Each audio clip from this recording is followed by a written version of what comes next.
ప్రస్తుతం మనం ఖలీల్వాడిలోని బ్రైట్ స్మైల్ డెంటల్ క్లినిక్లో డెంటల్ సర్జన్ అయిన డాక్టర్ రహీం ఉనిసా మేడం గారితో ఉన్నాం. నమస్కారం. నమస్కారం. నేను డాక్టర్ రహీం ఉనిసా, డెంటిస్ట్.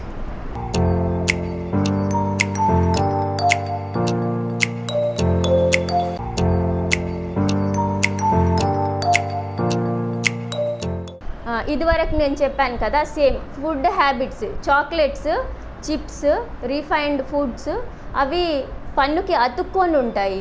సో అవి ఏం చేస్తాయి, క్రిములు ఆ ఆహారాన్ని, ఆ కార్బోహైడ్రేట్స్ని యూస్ చేసి క్యావిటీస్ ఫామ్ చేస్తాయి. అదొకటి.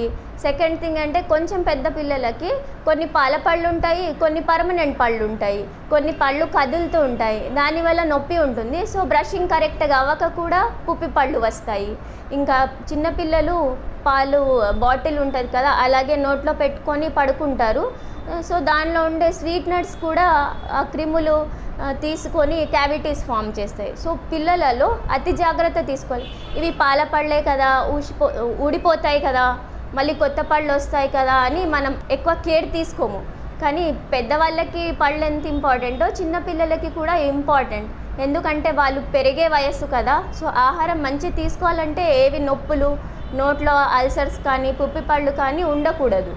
ఈ వీడియో కనుక మీకు నచ్చినట్టయితే లైక్ చేయండి, షేర్ చేయండి. మరిన్ని లేటెస్ట్ అప్డేట్స్ కోసం మా ఛానల్ని సబ్స్క్రైబ్ చేయండి.